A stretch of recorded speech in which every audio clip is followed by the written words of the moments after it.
एक police officer को उसका पावर और स्ट्रेंथ कहाँ से आता है? क्या वो सीआरपीसी, आईपीसी से आता है, या पब्लिक एक्सेप्टेंस से आता है, या नेता या सत्ता में बैठे राजनेताओं के गुड बुक से आता है? देखिए, वो सीआरपीसी, आईपीसी और कानून की किताबें तो सबके लिए समान है, सबके लिए कॉमन है।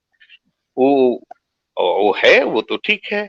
वो एक लीगल एक इंस्ट्रूमेंट है, वो आपको ताकत देता है, ऑथोरिटी देता है, आप जॉब में आते हैं तो वो तो ठीक है। लेकिन असली पावर जो होता है ना, मोरल स्ट्रेंथ से आता है, नैतिक बल से आता है। आपके अंदर आत्मबल तब तक नहीं होगा जब तक आप ऑनेस्ट नहीं है, इम्पार्शियल नहीं है, और आपका मिशन आपको क्लियर नहीं।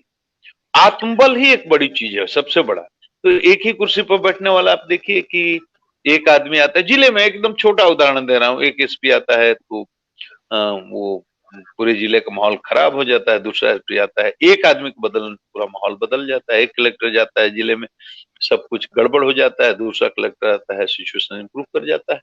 तो पर्सनालिटी, अब personality is a big factor. Personality से आता है पावर, और personality is very complex word. मतलब आमतौर से हम समझते हैं ये फिजिकल पर्सनालिटी जो हम देख रहे हैं एक दूसरे को, this is our outer personality. somebody is fat, somebody is thin, somebody is short, somebody जैसे लंबा है, या somebody is fair, somebody is dark, this is our outer personality। ये outer personality of course important, there is no doubt about it।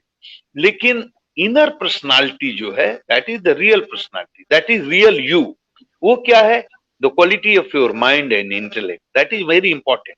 The quality of your mind and intellect. तो हमारे mind में ही हमारे सारे एटीट्यूड, वैल्यू, हमारे belief system, ये सब हमारे माइंड में होते हैं। और सारे बिलीफ सिस्टम हमारे माइंड में होते हैं। तो क्वालिटी माइंड का जैसा है, उसके हिसाब से आदमी के व्यक्तित्व होता है। और जब आदमी का व्यक्तित्व मजबूत होता है, बैलेंस होता है, संतुलित होता है, उसका विजन क्लियर होता है, तो वो इंस्ट्रूमेंट है जो लॉ की किताबों में पावर दिया गया है, वो इंस्ट्रूमेंट है।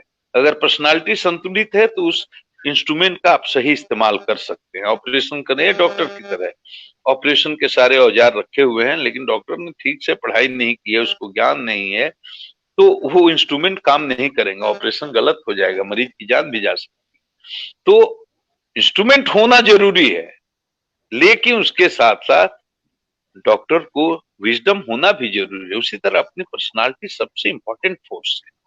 बाकी आपको कॉन्स्टिट्यूशन में और इतना प्रोटेक्शन है सिविल सर्वेंट को, और कानूनी पावर इतने हैं, लेकिन उस पावर को लागू करने के लिए, जमीन पर उतारने के लिए एक बैलेंस पर्सनालिटी का होना जरूरी है। और ये पर्सनालिटी जो बनती है, उसमें वैरायटी ऑफ फैक्टर्स हैं।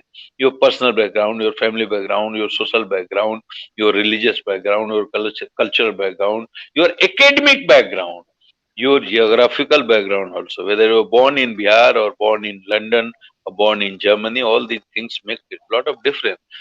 So all this actual personality जिसको बोलते हैं, it depends on variety of factors. All these factors club together, plus your experience in life, your exposure in life, your attitude, all these factors club together shape your personality. तो वो personality अगर balanced है, और vision आपका clear है, और positive attitude है, और आपके पास वैल्यूज है, तो आप ये ताकतें जो आपको कानून के द्वारा दी गई हैं, उसका सही इस्तेमाल कर सकते हैं। वही आदमी लीडर है।